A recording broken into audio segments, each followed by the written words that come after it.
통계에 의하면 우리나라 부모들은 아이들이 5살도 되기 전에 학습지를 이미 경험시키는 부모들이 거의 한 40%에 육박한다고 합니다.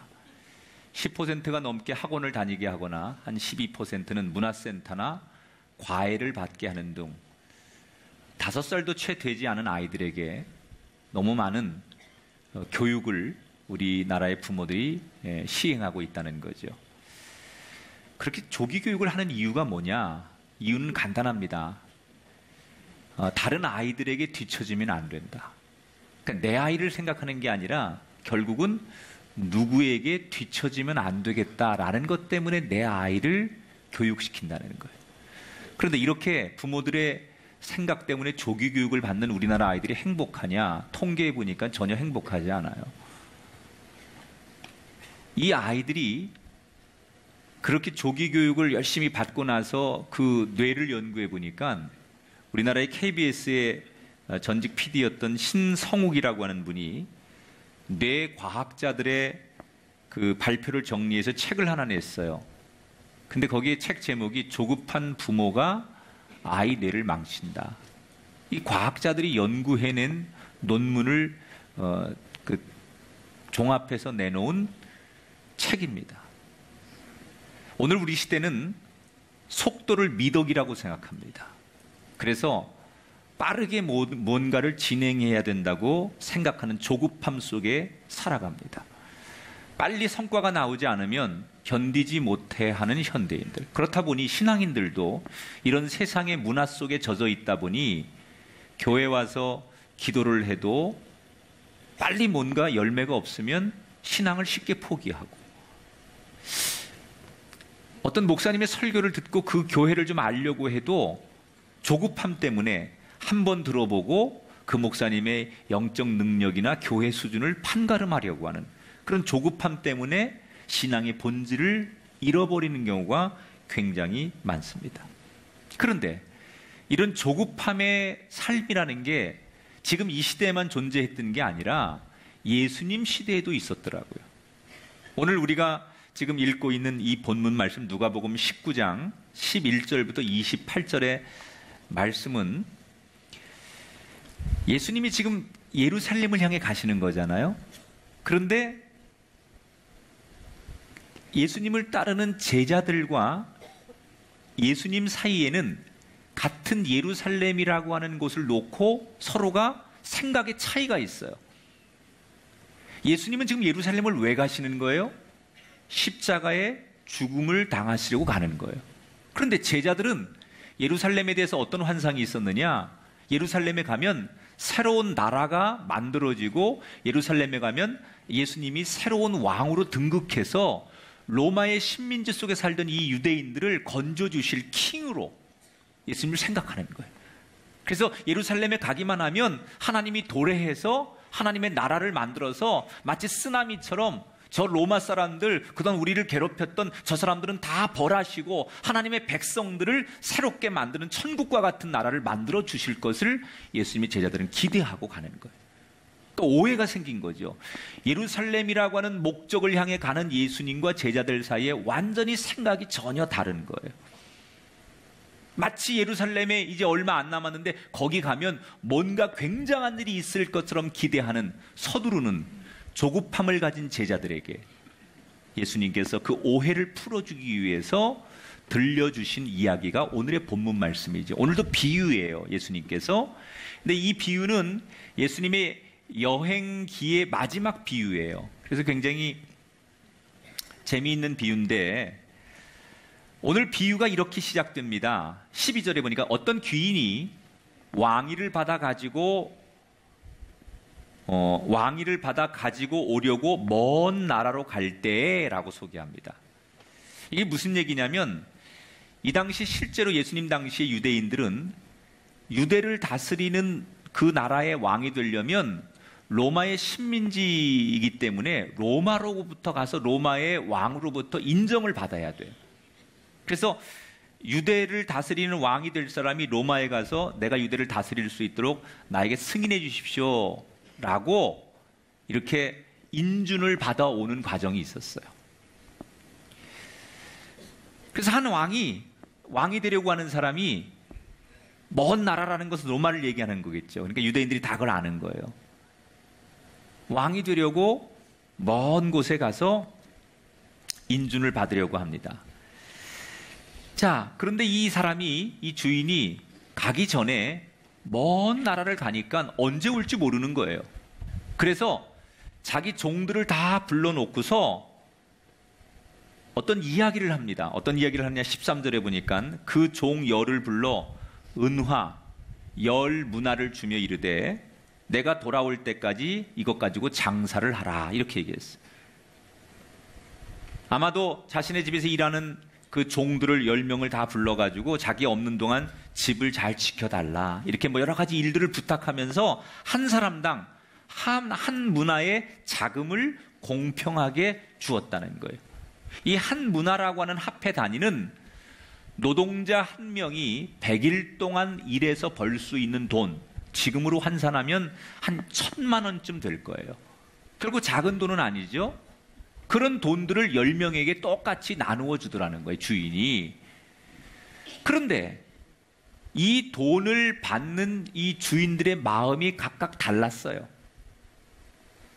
어떤 종은 아유, 나 같은 사람한테 우리 주인님이 이렇게 거금을 맡겨주시고 나를 신뢰하고 나를 인정해서 이런 일도 맡겨주셨어. 이렇게 고마워하고 감격하는 종이 있는가 하면 어떤 종들은 어떻게 나를 저런 놈하고 같이 비교하지? 내가 쟤보다 훨씬 능력도 있고 평상시에 나는 열심히 해서 인정을 받았다고 생각하는데 나를 왜 똑같이 취급해? 이러면서 불평하는 사람들도 있었어요. 주인은 이 종들의 이런 비교와 불평을 알고 있었지만 그럼에도 불구하고 10명의 종들에게 똑같이 한 문화씩을 주고 일을 맡깁니다.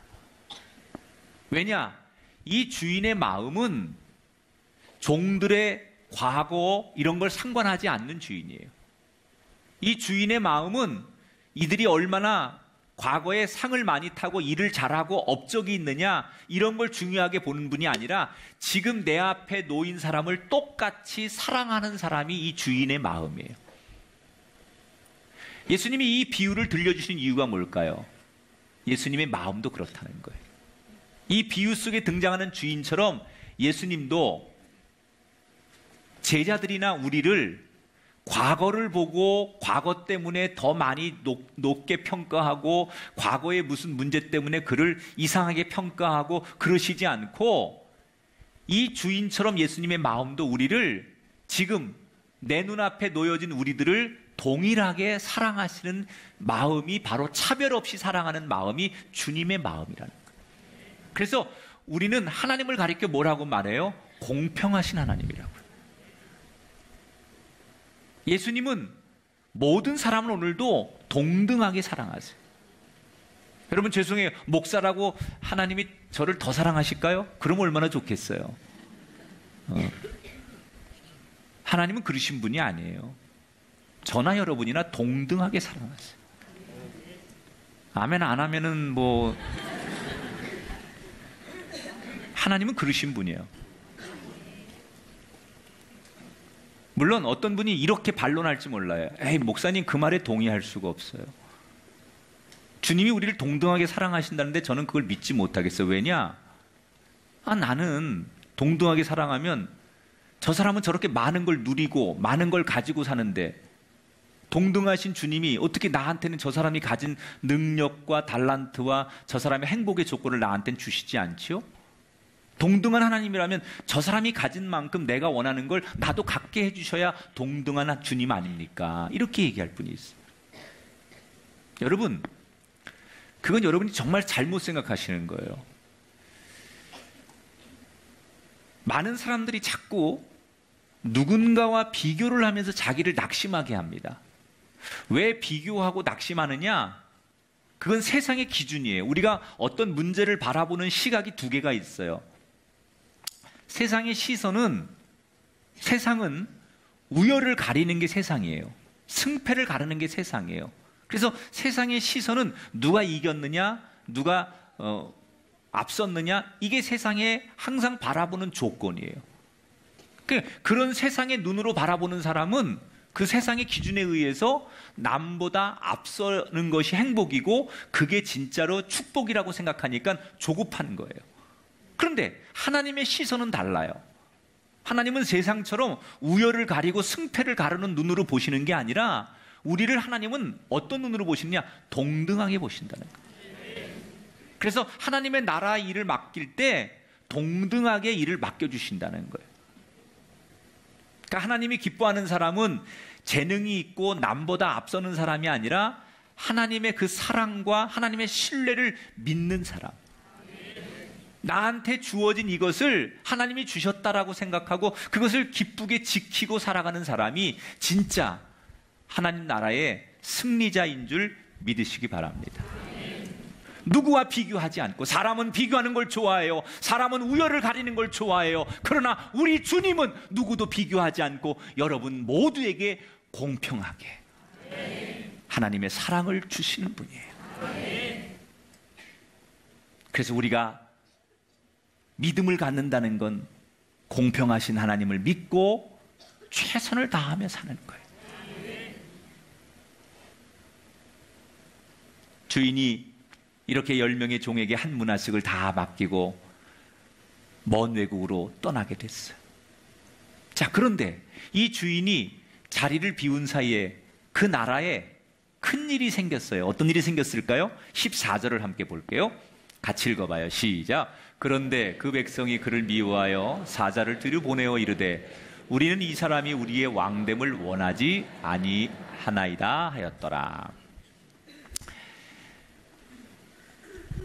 이 사람이 그 나라의 왕이 되려고 큰 나라의 승인을 받으러 간 사이에 이 사람을 반대하는 사람들이 정치적으로 모여가지고 어떻게 하면 이 사람을 왕으로 세우지 않을까 해가지고 이 왕의 임명이 되기 전에 그 먼 나라에다가 이 사람이 왕 되는 걸 반대하는 대표단을 은밀하게 보냈다는 거예요.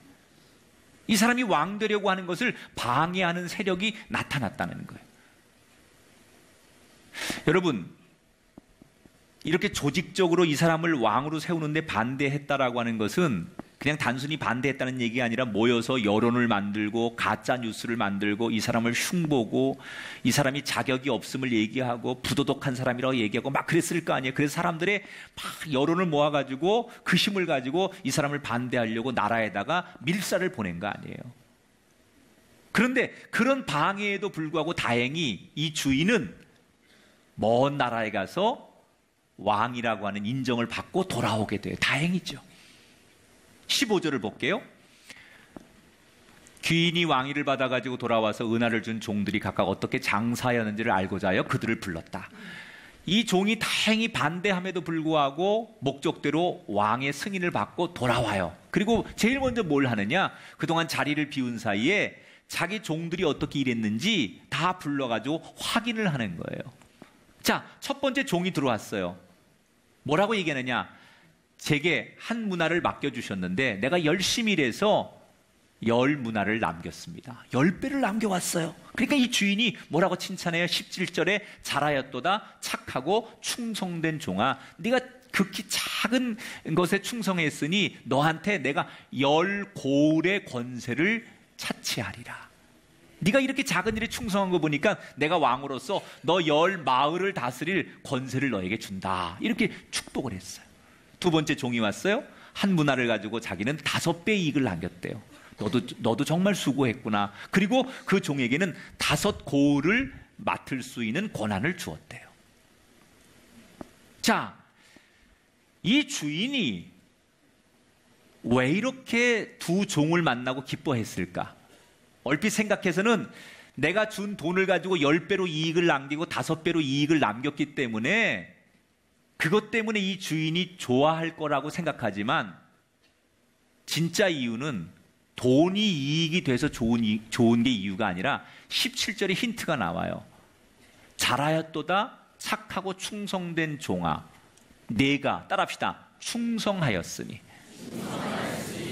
주인은 이것 때문에 기쁜 거예요. 돈이 얼마나 많이 남았느냐 이것 때문에 기쁜 게 아니라 네가 정말로 충성했구나. 여러분, 주인이 없는 동안 이 주인이 안 보이니까 이 주인을 시기하는 사람들이 반대 여론, 또 정치적 음해, 그리고 이 주인을 욕하는 사람들, 이런 게 많이 있었어요. 그러면 대개 사람이, 여러분, 충성심이라는 것은 그 사람이 없을 때 드러나는 거예요. 있을 때 잘하는 건 충성심이 아니에요. 그 사람이 없는데도 불구하고 드러나는 게 충성심이지. 주인이 없는데 주변 사람들이 다 여론이 욕하는 거예요. 저 사람 안 돼. 뭐 나쁜 사람이야. 뭐 무슨 범죄 행위가 있어. 무슨 부패 혐의가 있어. 저 사람은 자격이 없는 사람이야. 그리고 막 욕하는데 그럼에도 불구하고 이 종들은 자기 주인을 향한 충성심이 있으나 없으나 동일하다는 거예요.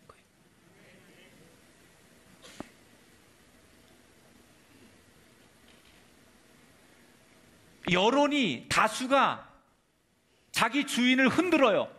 그리고 못 돌아올지도 몰라요. 왕이 안 될지도 몰라요. 그런데도 이 종들은 자기 주인을 믿는 거예요. 자기 주인이 있든지 없든지 여전히 약속한 것을 지키고 충성하는 거예요. 주인은 이걸 본 거예요. 내가 없는 동안에, 없는 자리에 너희들이 얼마나 힘들고 얼마나 여론이 너희들을 협박하고 많은 사람들이 너희들을 비난했을 줄 아는데 그럼에도 불구하고 너희들은 나를 향한 지지와 나를 향한 충성을 멈추지 않았다는 것에 대한 고마움, 그 기쁨이 더 있었다는 거예요. 예수님께서 이 이야기를 왜 하느냐? 종들이 여론이냐 충성이냐 이 갈림길에 선 것처럼 예수님의 부르심을 받은 우리도 사실은 이러한 갈림길에 서 있는 거예요. 우리가 이 주인처럼 예수님도 왕으로 오시기 위해 하늘에 가셨습니다. 그러자 사람들이 이 주인을 거부했듯이 지금도 세상은 예수님을 철저하게 거부합니다. 세상의 여론은 뭐라고 말합니까? 예수님은 이미 없다는 거예요. 보이지도 않는 하나님을 왜 믿냐는 거예요. 지금 제자들이 예루살렘에 가면 예수님이 십자가에 죽어요.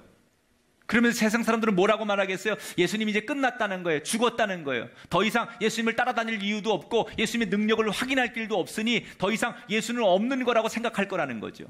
그래서 떠나간 예수님 앞에 우리가 모일 이유가 없고 떠나가 없는 예수님 앞에 우리가 앉아서 충성할 이유가 없다고 여론은 그렇게 떠들 거라는 거죠.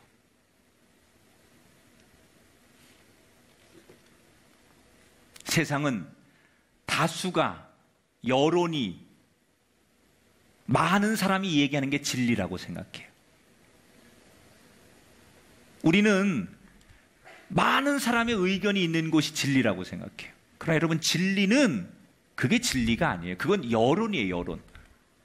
민주주의에서 여론이 다수가 많이 얘기하는 걸 할 수 있어요. 그러나 그게 꼭 정답은 아니에요.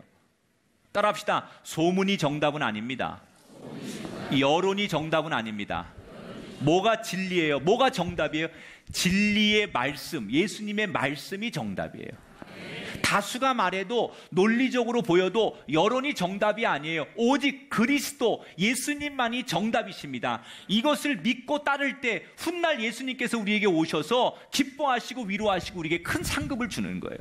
예수님이 지금 하나님 나라에 가셔서 진짜 이 나라에 언젠가 왕 되시려고 하나님 앞에 인정받아 다시 오실 그날, 예수님이 우리와 지금 동행하지 않는 것처럼 우리 눈에 보이지 않아도 여전히 그 예수님이 다시 오심을 믿고 우리에게 맡겨진 이 복음의 사명을 이 충성된 종들처럼 최선을 다하는 사람, 그 사람에게 주님이 언젠가 오셔서 우리를 축복하시고 인정하시고 우리를 충성된 종이라고 세워주신다는 거예요. 할렐루야. 저는 이 비유 속에 등장하는 주인이 이윤을 많이 남겨서가 아니라 그 어려운 상황에서도, 핍박 속에서도, 그 다수의 여론 속에서도 흔들리지 않고 충성했던 그 마음을 보셨던 것처럼 오늘 하나님은 우리를 그렇게 보고 계신 분이라는 사실을 알게 되기를 축복합니다. 자, 그런데 첫 번째, 두 번째 종은 이렇게 와서 자기 이익을 남겨서 잘 보고를 했는데 세 번째 종이 와서 이상한 보고를 하는 거예요. 자, 20절을 볼게요. 같이 읽어볼게요. 시작. 또 한 사람이 와서 이르되 주인이여 보소서 당신의 한 문화가 여기 있나이다. 내가 수건으로 쌓아 두었나이다. 앞에 두 종은 장부를 들고 와서 열심히 일한 흔적을 보인 반면에 나머지 종은 장부가 아니라 수건에다가 둘러싸인 돈을 그대로 갖고 온 거예요. 어디다가 아마 땅속에 묻어두었다가 그대로 꺼내온 흔적이 있어요. 자, 이 세 번째 종은 왜 이 돈을 한 문화를 그대로 가져온 걸까? 이 종의 마음 상태를 우리가 알아봐야 돼요. 왜 그랬을까? 이 종은 왜 그걸 땅에 묻어놨다가 그대로 꺼내가지고 한 문화를 갖다 준 걸까? 이 종은 무슨 생각을 하고 있을까? 21절에 보면 이 종이 주인을 어떻게 생각하는지를 알 수 있어요. 21절을 읽어볼게요. 시작.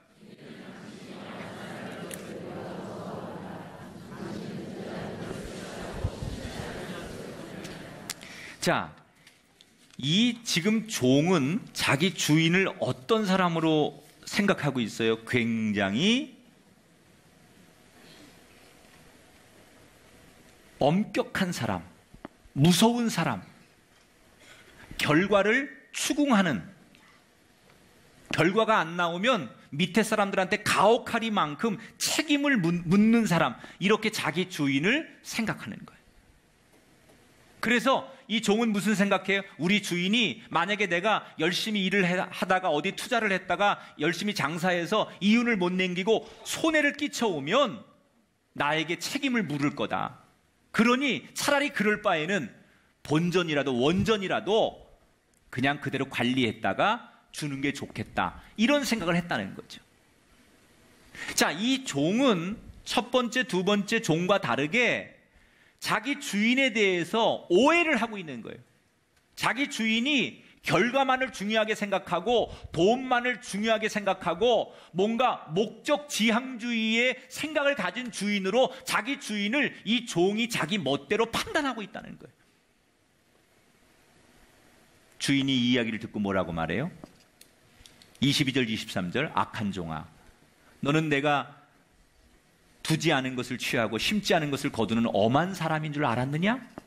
난 그런 사람이 아니라는 거예요. 그러면 어찌하여 내가 내 돈을 은행에 맡기지 아니했겠느냐? 그리하였으면 내가 와서 이자와 함께 그 돈을 찾았을 것 아니냐?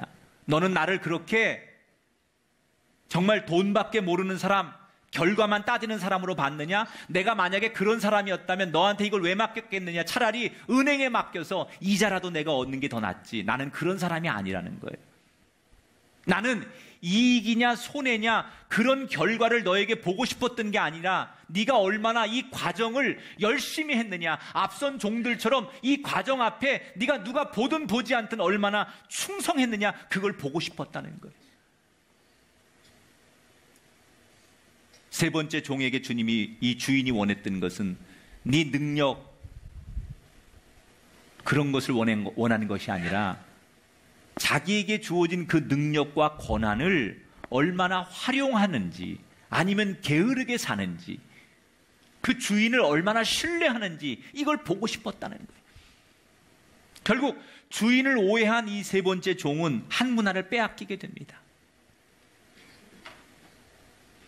여러분, 저는 이 세 번째 종의 모습이 어쩌면 오늘을 살아가는 우리들의 모습일 수도 있겠구나라는 생각을 했어요. 우리는 너무 결과 중심의 인생을 살아요. 그래서 우리 현대인들이 제일 좋아하는 속담 중에 하나가 뭐로 가도 서울만 가면 된다. 무슨 수단과 방법을 쓰든 간에 결과만 좋으면 된다는 거예요. 여러분, 좋은 결과를 내야 한다는 조급함 속에 살아가는 우리들. 요즘 이렇게 주변에 보면 창업하시는 분들이 굉장히 많아요. 우리 교인들도 뭐 이것저것 어려우니까 뭐 돌파구를 열려고 창업하시는 분들이 많은데, 근데 대부분 많은 분들이 창업을 할 때 모험을 안 하고 이미 검증된, 잘 알려진 아이템과 전략을 따라가. 예를 들면 어떤 사람이 과일 주스를 하는데 이게 괜찮대 그러면 이미 검증된 과일 주스로 다 가요. 누가 유기농을 가지고 뭘 한대 그러면 이미 성공한 제품의 이름과 모양과 맛, 디자인 이걸 모방해서 안전하게 마케팅을 하고 투자를 하려고 하지, 자기 스스로 뭔가 도전하고 이렇게 뭔가 모험하려고 하는 사람이 없어요. 이렇게 안전하게만 하려고 하는 이 전략을 마케팅에서는 미투 전략이라고 해요. 미투 전략. 모험에서 손해를 보더라도 한번 해보려고 하는 게 아니라 딱 중간에만 가자. 너무 잘 되는 것도 원하지 않고 너무 망하는 것도 원하지 않고 딱 중간에만 가자. 그런 사람들이 많다는 거예요. 이런 세상에 살다 보니 많은 성도들도 신앙생활에서 결과를 보고 판단합니다. 내가 기도했는데 바로 응답이 없으면 너무너무 실망하는 거예요. 많은 성도들이. 내가 전도를 했는데, 전도를 열심히 했는데 이 사람이 전도 열매가 없으면 너무너무 실망하는 거예요. 그러면서 나 같은 사람은 해도 안 된다고 생각하고, 기도를 해도 전도를 해도 나는 안 돼. 그리고 낙심하고 신앙을 포기하는 분들이 많다는 거예요. 하나님은 네가 얼마나 전도해서 몇 명을 전도했느냐, 네가 얼마나 기도해서 응답을 많이 받았느냐, 그 결과를 물으시는 분이 아니에요. 기도하는 그 과정 속에 우리의 마음, 기도하는 태도, 그런 과정을 하나님은 그걸 중요하게 보시는 분이라는 거예요. 네가 결과를 가지고 얼마나 이윤을 남겼느냐, 얼마나 기도의 열매가 있느냐, 이걸 가지고 하나님이 우리를 판단하시는 게 아니라 그 과정, 얼마나 열심히 했는지, 얼마나 그 과정 속에서 네 마음과 정성을 다했는지 이 과정을 보신다는 거예요. 그러므로 여러분, 결과가 아닌 그 과정을 가지고 우리 인생을 판단하시는 주님 앞에 우리가 우리의 인생의 과정을 보여드리는 인생이 돼야지, 결과를 가지고 말하려고 하면 안 된다는 거예요. 따라합시다. 결과에 흔들리지 말고 옳은 길을 갑시다. 응? 그럼 우리가 기도했는데 응답이 없을 수 있어요. 왜? 하나님의 뜻이니까. 나는 열심히 자녀들 키웠는데 내 뜻대로 자녀들이 안 커질 수 있어요. 내가 열심히 일하고 직장에서 또는 사업에서 열심히 투자했는데 내 뜻대로 안 될 수 있어요. 안 됐다고 해서 하나님이 나를 버리신 게 아니에요. 내가 원하는 대로 안 됐다고 해서 나는 축복을 못 받은 게 아니에요. 비록 내가 결과와 열매를 맺지 못했지만 그 과정 속에서 그래도 내 믿음을 지키고 하나님 앞에 내 믿음의 가치와 하나님 주신 그 사명을 붙들고 어렵지만 그것 자체를 열심히 해갔으면 하나님은 그것으로 우리를 축복하시는 분이라는 거예요. 혹시 결과로 인해서 걱정하고 낙심하는 분이 계시다면 오늘 이 비유를 통해서 깨닫게 되기를 바라요. 내가 내놓을 것이 하나도 없어서, 하나님 앞에 뭔가 열매가 없어서 난 너무 부끄럽고 하나님 앞에 나는 사랑받지 못하는 사람이라고 위축되어 계신 분이 계시라면 아니에요. 주님은 우리가 묵묵히 걸어가는 우리의 마음, 우리의 삶의 태도, 그 고통 속에서 우리가 흐르는 눈물, 이걸 귀하게 보시는 분이에요. 이 열 문화의 비유는 주님의 마음을 보여주는 거예요. 따라합시다. 주님은 공평하십니다. 할렐루야. 누구든지 똑같이 한 문화씩을 나눠주시는 공평하신 하나님. 세상의 그 여론, 세상의 다수의 논리, 그 이야기를 따라가는 것이 아니라 진리는 혼자라도 맞으면 그게 진리예요. 하나님이 진리고 예수님이 진리예요. 그러므로 우리는 결과로 말하는 사람이 되면 안 돼요. 그건 세상의 기준이에요. 세상은 결과로 얘기하지만 하나님의 기준은 결과로 얘기하는 것이 아니라 과정을 통해서 말씀하시는 분이에요. 나는 우리 성도들이 이런 세상의 시선이 아닌 하나님의 시선으로 우리 인생이 평가받아서 다시 언젠가 이 땅에 왕으로 오실 주님 앞에 우리가 평가받을 때 누구보다도 큰 상급을 받을 수 있는 그런 복된 하나님의 주인공들, 하나님이 들어쓰시는 인생들이 다 되시기를 주의 이름으로 축원합니다.